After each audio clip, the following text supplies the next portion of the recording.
మాట్లాడుతున్నాడు మాట్లాడిపోతాడు సార్.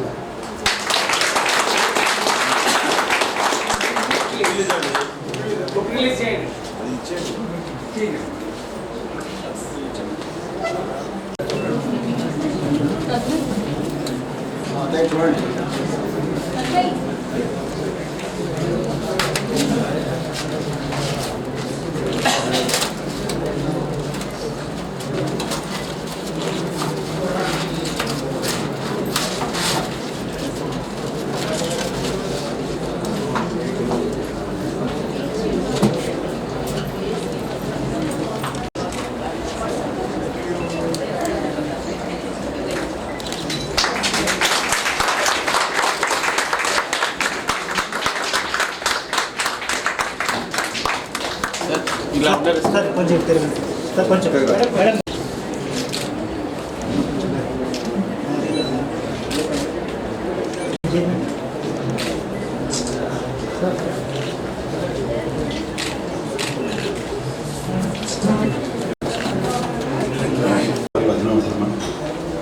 అందరూ సభను అలంకరించిన పుస్తక ప్రియులు అందరికీ కూడా శుభాకాంక్షలతో ఆర్కే నారాయణ అట్లాంటి కుటుంబసారి గారు నేను ఆంధ్రపత్రిక 17 సంవత్సరాలు ఈ మధ్యనే కలుసుకున్నాను. శ్రీనివాసరావు గారు పుస్తకానికి ఎంత పడ్డారో అని చెప్పింది రోజు అనేటువంటి పుస్తకం కొనే రోజులు కాదు, గైకొందరు కూడా కాదు. ఫలం పుస్తకం కొని ఏదో పెట్టి ఇస్తేనే వాడిని గైకుంటున్నాడు. మరణంగా దేవుడి దగ్గర గైకొనడం కూడా తక్కువే. అటువంటి పుస్తకం ఎవరు వేస్తే పుస్తకాన్ని వాళ్ళ పెట్టి మాత్రం ఆరుతున్నట్టుగా కంగారు పెట్టి రోజు ఇది. అయినా పుస్తకాలు రోజు చెల్లిపోలేదు. ఒక పుస్తకానికి ఆవిష్కరణ విధంగా జరిగింది. ఎంత సమంజసంగానే ఉంది. ఇక్కడ సెక్రటరీ చైర్మన్ కావడం మన విభసన్ గారు రావడం ఆయన మామూలు విభసన్ గారు కాదు. ఆయన ఎందుకంటే ఆయన అక్కడ వేదికలో కూర్చొని కుర్రాడుగా యువకుడిగా టీనేజర్గా విలేజ్ గారు మాట్లాడుతుంటే మాట్లాడాలి అర్జున యువ రచయిత యువవేత్త అటువంటి వాడు రాజకీయవేత్త కూడా అయినాడు. వాళ్ళ నాయనత్వం ఒక అతిశయం అంటే ఆ దివిశివ మండలం కృష్ణారావు గారి గాలివారిని మొట్టమొదటి నేను అక్కడ వెళ్ళి రిపోర్టర్.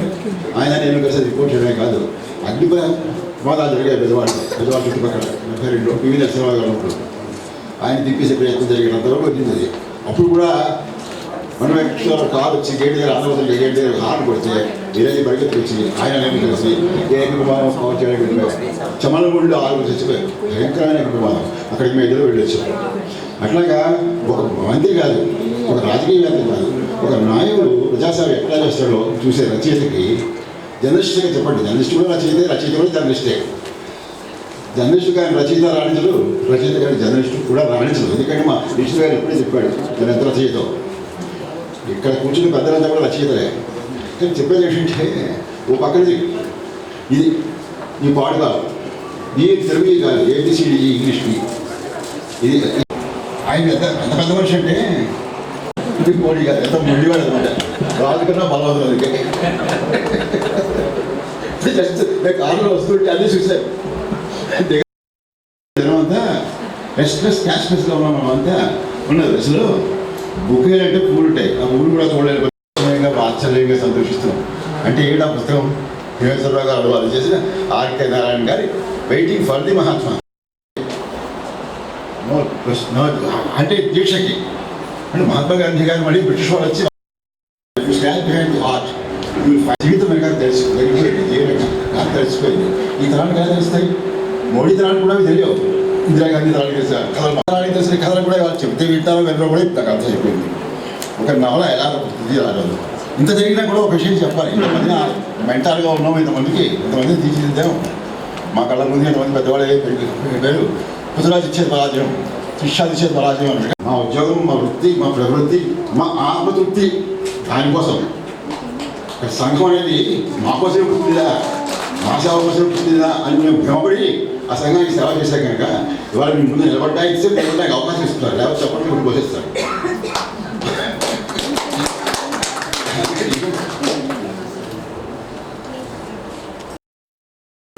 ఆయన జీవితం 96 ఏళ్ళు గడిచాడు. ఆ 96 ఏళ్ళు కూడా రమ్యంగానే గడిచింది. ఒక అరుంధతి రాయ్ కాదు, ఒక శోభాడే కూడా కాదు. శోభాడే లాంటి వాళ్ళు, అరుంధతి రాయ్ లాంటి వాళ్ళు కూడా ఆర్కే నారాయణ పేరు ఉచ్చరించడానికి తగరు. వేదిక నుంచి చెప్తున్నారు. సంబంధం ఏంటంటే ఆర్కే నారాయణ గారు మడిగట్టుకుని రాశాడు పుస్తకాలు. అంటే మడిగట్టుకోవడం అంటే ఏంటి? పూర్వకాలంలో మడి అంటే మడుగు చుట్టూ కట్టేసినవాడు, వెదురుబొమ్మలు పాతి దానికి ఒడ్డు చుట్టూ కట్టేవాడు. కాశీయాత్రలో మీరు చదివి ఉంటారు. చదివి ఆ లోపల వంట చేసినవాడు, ఆ లోపల భోజనం చేసేవాడు. పొల్యూషన్కి ఫ్రీగా ఉండాలి, గాలికి వెళ్తురికి ఫ్రీగా ఉండాలి. మడుగు కట్టుకోవడం అదే మడి కట్టుకోవడం అయిపోయింది. అట్లాగా ఒక సిద్ధాంతానికి, ఒక కల్చర్కి, ఒక సంస్కృతికి, ఒక దేశానికి, ఒక సంఘానికి, ఒక నమ్మకానికి, ఒక ప్రగతిదాయకమైన కార్యక్రమానికి కట్టుబడిపోయిన ఒక రచయిత ఆర్కే నారాయణ కనుకనే మాల్గుడి డేస్ రాయగలిగాడు. మాల్గుడి అనే ఊరిని సృష్టించాడు. ఆయన ఒక సృష్టికర్త. ఎక్కడ ప్రపంచంలో ఎక్కడ ఒక యూటోపియా, ఒక రచయిత యూటోపియా మాల్గుడి అంత రిప్రజెంటేటివ్గా ఉంటుందని ఎవరు ఊహించలేరు. ఆ మాల్గుడి సృష్టి చేసినందుకు ఆయన చాలా బ్రహ్మ, ఆయన స్వస్థ. అటువంటి వాడి పుస్తకాన్ని ఎంత మడిగట్టుకుంటే, ఎంత జాగ్రత్తగా ఒడి దగ్గర పెట్టుకుని కష్టపడి దేశంతో తపస్సు చేసి రాస్తే అది అనువాదం అవుతుంది. సరిగ్గా ఆ పని చేశాడు. భీమేశ్వరరావు గారి గురించి చెప్పాలంటే, విజయవాడ శ్రీరామపట్నం 4 వెంకటేశ్వర ఇల్లు ఎదురుకుండా, ఆ ఇంటి ఎదురుకుండా మా ఇల్లు ఉండేది. ఇప్పుడు మేము అందుకునేళ్ళం, మా నాన్నగారు వాళ్ళు. నేను మద్రాసు నుంచి వచ్చి ఆంధ్రప్రదేశ్ ఆఫీస్కి వెళ్తున్నప్పుడు ఈ భీమేశ్వరరావు గారు స్కూల్ వెళ్ళి వస్తుండేవాడు. పక్కనే మా ఇంటి పక్కనే వెళ్ళి అంటే నేను వెళ్ళి రావడం ఈ చూసేవాడు. ఒక రకమైన అప్రిషియేషన్, ఒక రకమైన గ్లామర్ వీరాజీ మీరు ఉండేది. ఆ రోజు మీరు వెనక్కి వెళ్ళలేదు, వెనక్కి వెళ్తే కానీ ఆ గ్రామాలు తెలియదు. చెప్పినా మీరు నమ్మలేదు. ఈయన చూస్తుండేవాడు. కానీ అప్పుడు నాకు తెలియదు నాకు ఇంత వీరాజీ మరి ఇంత గొప్పవాడు అవుతున్నాడు. ఇంగ్లీష్ లెక్చరర్ అయ్యాడు, కాలేజీ ప్రిన్సిపాల్ అయ్యాడు. అదే కాలేజీకి విజయవాడలో అదే పుస్తకాలు, నా పుస్తకాలు, నా సామాన్య సరుకులు, నా ఇంటర్వ్యూలు అవి, నా నవల చదివిన వాళ్ళు వేరు, ఇంటర్వ్యూ చదివిన వాళ్ళు వేరు, సామాన్య సరుకులు చదివిన వాళ్ళు వేరు. ఇలా ఎక్కడెక్కడ కంపార్ట్మెంట్ అది. అటువంటి వీరాభిమానైన భీమేశ్వరరావు గారిని ఫేస్బుక్ ద్వారా నేను తెలుసుకున్నాను. ఒక 5-6 ఏళ్ల క్రితం తెలుసుకున్న దగ్గర నుంచి ఈ విషయాన్ని తెలుసుకున్నాను. తెలుసుకుంటే ఆయన కథ చెప్పడం ప్రారంభించాడు. చెప్తే ఆయన దగ్గర చాలా జీవిత చరిత్ర ఉంది, చాలా కథలు ఉన్నాయి. నేను చెప్పే మీకు చాలా కథలు ఉన్నాయి. మీరు ఏదో చెట్టు కింద ఆంధ్రజ్యోతిలో పడింది అనద్దు. You must write stories. మా వృత్తి ఏంటంటేనండి, నేను స్వయంగా కథలు రాసేవాడిని అయినా చెప్పి ఏ కథలు రాసేవాడిని అయినా చూసి నేను ఈశ్వర్ గారు అశ్వర్ గారు చూడడం ఇంకా రాయిస్తాను. అదొక ఒక బ్యాడ్ హ్యాబిట్ నాకు. ఆ బ్యాడ్ హ్యాబిట్ నన్ను ఎవరైనా చేసింది. ఆంధ్రప్రదేశ్ వీక్లీ చేతిలో పెట్టుకుని కుదరపు సురోజులను ఐ లవ్ యూ కథ తీసుకొచ్చి నా నవల ఆత్మ సీరియల్ ఆఫ్ సురోజులను కథ వేసి అది గొప్పదని కాదు, దాన్ని గొప్పదని చేయాలి. ఒకేసారి 28 పేజీల నవల్ని ఆంధ్రప్రదేశ్ సెంటర్స్ పెట్టి తీసుకొచ్చి వేసి ఒక ట్రెండ్ సెట్ చేయాలి. ట్రెండ్ సెట్ చేయాలని అహంకారం దీక్షిత్ గారు కానీ నేను కానీ మేమంతా కూడా మా వెంటనే అహంకారం ఉంది. అదే మా బలం, అదే మా ఊతం, అదే మా శక్తి. అది లేకపోతే మమ్మల్ని ఇవాళ నిలబడలేము ఇక్కడ. మనసుగా వెలిగేతలు అయిపోయి వాళ్ళని ఎంకరేజ్ చేసేవాళ్ళు కాదు. వాళ్ళందరినీ ఎంకరేజ్ చేయడం వల్ల ఒక దీపం వెలిగించడం వల్ల ఒక కాంతి వస్తుంది. దీపానికి ముక్కు నిలిపి బొత్తి తుడిచి కొంచెం ఎక్కువగా చేసిన వాళ్ళు ఇంకో కాంతి వస్తుంది, ఒక స్విచ్ వేసిన వాళ్ళు ఇంకొక కాంతి వస్తుంది. అది చేసిన వాళ్ళు మనకు జ్ఞాపకం పెట్టుకోవద్దే చెప్తున్నాను. అర్జునుడు దుర్యోధన ద్రోణాచార్యులను చంపేశాడు. ఒక రీతి అది. అంటే ఏ గురువు గారు కూడా నా శిష్యులు ఏదో తెలుస్తుంది ఎప్పుడు అనుకోవద్దు. నేను ఎప్పుడు అనుకోలేదు. 100 శిష్యులు వెళ్ళిపోయారు కూడా అనుకోను. వాళ్ళ శిష్యులు అనుకోను. నా బిడ్డలు పుట్టి పెద్దవాళ్ళు అట్లే పెళ్లి చేసిన పిల్లలు గంటలు లేదా వాళ్ళు ఇన్వెంట్లకు వెళ్ళిపోతాయి. ఊడలు ఒక మధ్య చుట్టుకి ఊడలు వెళ్ళిపోయి వేరే వృక్షాలు అంటే నేను భావిస్తాను. ఈ ఆర్కే నారాయణ గారి పుస్తకం దగ్గరికి వచ్చేసరికల్లా ఆ మోనోగ్రాఫ్ సాహిత్య కమిటీ పడింది. మా మంజుశ్రీ నాకు అర్థపెట్టాడు అక్కడే రామభద్ర గారు. అదే ఒక 5-6 సంవత్సరాల నుంచి ఎంతమందికి ఇచ్చినా దండ పెట్టిస్తారు చేయలేమని. ఎంతమందికి ఇచ్చినా సరే మా బాబు ఒప్పుకోకపోయి చేయలేం. ఆ రంగారావు గారు అతను ఒక రచయిత, అతను 3 నవలలు రాశాడు. ఆ నవలను రాసి ఆయన తాత్విక చిత్రం, అంత తాత్విక చిత్రాన్ని అందులో చూపించి రంగారావు గారు రాశాడు. రంగారావు నాకు జస్ట్ 3 ఏళ్ళు చేయలేదు క్యాంపస్లో ఇంగ్లీష్ వాడు. ఆ పుస్తకాన్ని ఎవరు చేయలేరు మీరాజీ, నేను ఎంత పడేస్తున్నాను, నీ పట్టణం నీకు అన్నాడు. నేను చూస్తే అప్పటిగా ఆర్కే నారాయణ ప్రేమ. ఎందుకంటే చిన్నప్పుడు నేను మా తమ్ముడు గీతా సుబ్బారావు, మా తమ్ముడు కృష్ణ గారికి బాగా తెలుసు. మేమంతా మా రచన వ్యాసంగం 12 ఏళ్ళ నుంచి చేస్తున్నప్పుడు మా నాన్నగారు ఆర్కే నారాయణ గురించి చెప్పారు. ఆయన వీరాభిమానం ఉండేది ఆర్కే నారాయణ మీద. ఇప్పటికీ మామూలు డేస్ లేవు, టీవీ సీరియల్స్ లేవు, విజువల్స్ లేవు, పుస్తకాలు అవన్నీ లేవు ఆ రోజుల్లో. కానీ ఆయన అటువంటి వెతికి చదివారు. చెప్పినప్పుడు ఆయన ఏమన్నారంటే, మీరు కృషి చేస్తున్నప్పుడు మీ సంస్కృతిని మీ సబ్జ్యూడ్గా ఉండాలి, మెత్తగా చెప్పినట్టు ఉండాలి. ఎలాగా నూనె ఉమ్ముతూ ఉంటాం ఆయన నుంచి, ఎప్పుడు అలాగే ఆయన గుళ్ళెత్తు రాసినాడ ఆ నూనె ఉమ్ముతూ ఉంటే చప్పు రాదు మనకి, హాఫ్గా వచ్చేస్తుంది. నీ శైలి అలా ఉండాలి. నువ్వు కథ చెప్తూ ఉంటే ఎక్కడ నట్టకూడదు, ఎక్కడ వెనక్కి తెచ్చి చూడకూడదు, కామాలు పులుస్తూ ఉన్నాయో తెలియకూడదు. ఒక నూనె జాబ్ నుంచి నూనె జాబ్ ఉంటుంటే ఎంత పోకుండా ఉంటుందో అలా వచ్చింది. అలాగే అనువాదం కూడా ఒరిజినల్ సీసాలు నూనె పుడుతుంటే ఏ శబ్దం రాకుండా చల్లగా వచ్చేస్తుందో అలా రావాలి అని చెప్పి ఈ మెథడాలజీ ఆఫ్ ట్రాన్స్లేషన్ ఉంటుంది. దీని మీద నేను సాహిత్య అకాడమీ వాళ్ళ కోసం ఒక సిరీస్ ఆఫ్ లెక్చర్స్ ఇవ్వాల్సి వచ్చింది. ఎక్కడికో షిమోగాకి, బెంగళూరుకి, హుబ్లీకి అక్కడికి వెళ్ళి 9 రోజుల క్రితం. అప్పుడు స్టడీ చేశాను. నాకు అక్కర్లేదు నిజానికి, నా ప్రపంచం వేరు, కానీ ఆమె క్రియేటివ్ రైటర్. కానీ ట్రాన్స్లేషన్ చేశాక నాకు జ్ఞానోదయం కలిగింది. కాఫ్కా చదవడొచ్చు, గ్రాహం గ్రీన్ చదవడొచ్చు. గ్రాహం గ్రీన్ లేకపోతే ఆర్కే లేడు, ఆర్కే లేకపోతే గ్రాహం గ్రీన్ లేడు, అదంతా వేరే కదా. కానీ ఇవాళ సమస్య వచ్చింది ఏంటంటే ఆర్కే నారాయణ ఎంత రిలవెంట్ అంటే, ఆర్కే నారాయణ చాలా రిలవెంట్ ఎందుకంటే మాల్గుడి చేసేది టీవీ సీరియల్స్ వచ్చాయి. ఇంకా ఆపాలలో ఎంజాయ్ చేశారు. నేను భారతరామాయణ చూసినట్టుగా ఆ టైంకి వచ్చి అక్కడ కూర్చుని 9 గంటల 5 గంటల అది వినిపిస్తుందా లేదా అని పరిగెత్తుకొచ్చి మాల్గుడి వేసి మళ్ళీ చూసేద్దాం. ఆ సృష్టికర్త ఆర్కే నారాయణ చూసిన ఊరు మాల్గుడి. అది అనుకుంటే పట్టణం, కాదంటే పల్లెటూరు, లేదా విశాలమైన భారతదేశం. దాన్ని ఏ దృష్టితో చూసినా అది కనిపిస్తుంది. చిన్న గ్రామం, కుగ్రామం, దళిత వాళ్ళ చుట్టూ ఉన్నాయి, పేదవాళ్ళంతా ఉండాలి, ఒకటే కాబట్టి అది అలా కనిపిస్తుంది. లేదు విస్తృతమైన భారతదేశం, పెద్ద పట్టణం. గాంధీ గారు వస్తే గాంధీ గారు అందులో బస్ చేసి పెద్ద గెస్ట్ హౌస్ ఉంది వాళ్ళు, అంత పెద్ద రూమ్ ఉంది అక్కడ. గాంధీ గారి కారు ఇచ్చేంత గొప్పవాళ్ళు అక్కడ. అలాగా ఇలాగ నుంచి ఆ మాల్గుడి అనే ఊళ్ళో అది కల్పితం. ఇప్పుడు ఈ నవల్లో వచ్చిన పాత్రలన్నీ ఆ మాల్గుడి డేస్ నుంచి బయలుదేరుతాయి. అవన్నీ కల్పితారు. అయినా కూడా ఆర్కే నారాయణ రాసిన వెయిటింగ్ ఫర్ ది మహాత్మ ఎందుకు గొప్ప రావాలయ్యింది? అందులో మహాత్ముడు అసలైన క్యారెక్టర్.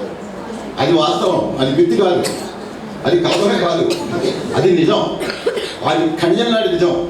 భారతంలో ఉన్న ప్రతివాడికి కట్టుకుంటే ప్రతివాడికి గోపాలానికి కూడా అత్యంత ప్రేమపదమైన భక్తిపూర్వకంగా ఆలోచించవలసిన ఒక మాట గాంధీజీ. అందులో లైవ్గా క్యారెక్టర్ తీసుకొచ్చాడు. చాలా సాహసమది. ఓ మహాత్ముని, ఒక అర్జునును, దుర్యోధనును తీసుకొచ్చి నువ్వు షార్ట్ షోట్ రాయడం కాదు. మహాత్మా గాంధీని తీసుకొచ్చాడు. ఆయన తీసుకొచ్చి ఆ మాల్గుడి తీసుకొచ్చి ఆ మాల్గుడిలో ఆయన మేనేజర్ అన్నీ పట్టుకున్నాడు. ఆర్కే నారాయణ గారు ఆయన కమలాపండు వచ్చుకుంటాడు. గాంధీ గారు వాళ్ళని ఎవరో వచ్చుకుంటాడు. కమలాపండు ఆ తొందరలా తీసుకుంటాడు, పక్క వాడేస్తాడు, ఎవరెవరికి ఇస్తాడు. అక్కడ ఒక దళిత బారి ఉంటుంది, దాన్ని తినిపిస్తాడు. వాడు ఏడుస్తుంటాడు. ఢోకామంది గెస్ట్ హౌస్ ఇచ్చిన వాడు ఇవ్వడం. తర్వాత గాంధీ గారు అనడుస్తాడు, ఎలా మాట్లాడతాడు, ఎంత ఖర్చుగా ఉంటుంది. నేను గాంధీ గారి రోల్ని బాగా స్టడీ చేశాడు. ఆయన చేస్తూ ఏ నవలకైనా కొన్ని లక్షణాలు ఉంటాయి. క్రమ వికాసం ఉండాలి నవలలో. ప్రతిదీ ఆ కథే నవల రాస్తే ముందుకు వెళ్ళాలి. నవల నడుస్తూ క్రమ వికాసం ఉండాలి. నవలలో ఉన్న క్యారెక్టర్కి బుద్ధి వికాసం రావాలి, పెంచాలి క్యారెక్టర్ని. ఇప్పుడు కావాలని తెల్లారిపోయి పెంచడం కాదు, నీ కళతో పెంచడం కాదు, ప్రాణం పోసి పెంచాలి. నీ కళలో సిరాతను పెంచడం అది రచన కాదు, నీ పాత్ర ప్రాణం పోసి దాన్ని పెంచడం రచన. ఈ ఆర్కే నారాయణ గారి వెయిటింగ్ ఫర్ ది మహాత్మాలో ఒక భారత దర్శనం చేయించాడు. ఒక కుర్రాడు అవంశమడి బామ కూసి, బామ దగ్గర కొద్దిగా పెరుగుతున్నాడు. వాడికి తెలిసిందో బామే. నా ఇంటి వర్షంలో నవల్లో హీరోలే, మిగతా ఏం తెలియదు. వాడు ఊళ్ళు తెలిసిందో ఎదుగులో ఉన్న గొప్పవాడే. అటువంటి కుర్రాడు రోజు అనుకోకుండా గాంధీ గారి వాలంటీర్లు అక్కడికి వస్తారు. ఆ ఊరు చిన్న ఊరికి వచ్చి వాళ్ళ ఉద్యమం వాళ్ళు, వాళ్ళ కలెక్షన్లు, వాళ్ళ చందాలు గాంధీ గారు పెట్టారు. గాంధీ గారు రావడం కోసం, వాళ్ళ సలహా చేయడం కోసం వస్తే ఒక అమ్మాయి పొగ్గు తెలియదు. వాడికి కుర్రాడు పొగ్గు కూడా ఎప్పుడు తెలియదు, బామ పొగ్గు తప్ప. ఈ అమ్మాయి పొగ్గు తప్పడంతో వాళ్ళు ఒక మెస్మరిజం, ఒక స్పార్క్, ఒక కొత్త చైతన్యం, ఒక కొత్త కోరిక, ఒక కావన శక్తి ఉద్భవించే షాక్ పెడితే పవర్ ప్రవేశించినట్టు.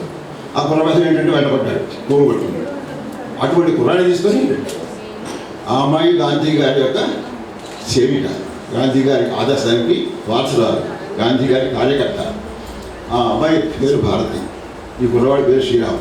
శ్రీరామ్ అనే పేరు ఆయన ఎందుకు పెట్టినాడంటే రామాయణ భారతాలు కూడా ఆర్కే నారాయణ గారు రాశారు. ఇప్పుడు ఆర్కే నారాయణ చెబితే హరికథల్లాగా వారం రోజులు గంట చెప్పుకురావాలి తప్ప ఇలా క్లుప్తంగా సంక్షిప్తంగా చెప్పడం చాలా కష్టం. అందుకే దీక్షిత్ గారు చాలా వరకు చెప్పారు రచన అంటే ఏమిటి, ఆర్కే ఎలా చేశాడు, భీమేశ్వర గారు ఎలా అనువదించేశాడు, పాటలు ఎలా చదివేవారు, రచనలు వచ్చినప్పుడు పత్రికలు ఎలా వాటిని ఆదరించేవి, ఎలా తీర్చిదిద్దేవి, తల్లి బిడ్డకి తలదువి అంగారు కొట్టు పెట్టి జడ వేసి కుచ్చులు పెట్టి స్కూల్ పంపించినట్టుగా చక్కగా ముస్తాబు చేసి ముచ్చట చేసి ఒక నావల్ తీసుకొచ్చి ఒక రా ప్రోడక్ట్ ఇచ్చి ఒక ఫైన్ ఫినిష్ ప్రోడక్ట్ తీసుకొచ్చి ఎలా ఇచ్చిన వాళ్ళం దీక్షితులు గారు చెప్పాడు.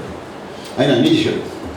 నిరంతరం అదే పని. ఇక 24 గంటలు, 26 గంటలు, 28 గంటలు దానికి అడ్డిగా పనిచేసిన వాళ్ళు వాస్తవ దీక్షలు ఒకడు అని చెప్పడానికి నాకు అధార్తి ఉంది. ఎందుకంటే I knew him from the very young stage as much I knew my own.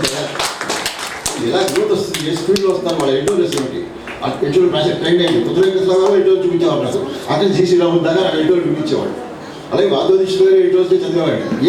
ఎందులో బాగుంది, ఎందులో పచ్చింది, ఎందుకు రాసేవాడు, ఎందుకు పత్రిక రాసేవాడు, ఆ పత్రిక రాసేది. ఇంకా నేను రాసేది చెప్పుకోక్కర్లేదు, జీవితం అంతా రాయడంలోనే వచ్చింది.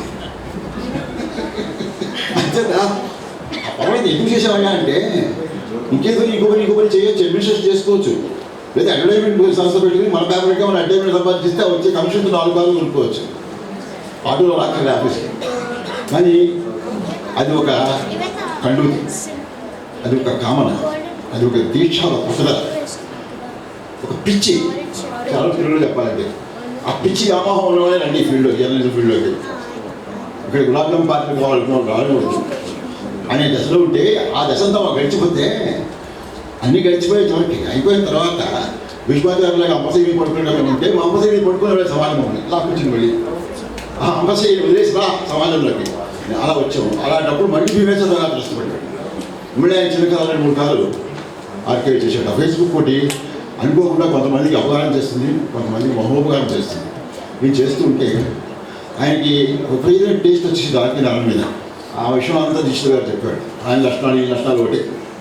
తర్వాత ఆయనకి ఈయనకన్నా ఇంకా ఉన్నాయి ఫ్యాక్ట్స్. ఈ ఆత్మ గురించి, ఆత్మల గురించి, ఆత్మ వేరు ఆత్మలు వేరు, పేరెంటాల గురించి, తన భార్య గురించి, తన భార్య తిరిగి రావడం గురించి. అసలు ఆర్కే నారాయణ గారు బిల్డింగ్ కట్టాడు మైసూరు. 8 ద్వారాలు ఉండాలని చెప్పుకోవాలి ఆవిడ చెప్పింది వచ్చి. చాలా ఎంగేజ్లో పోయింది ఆవిడ.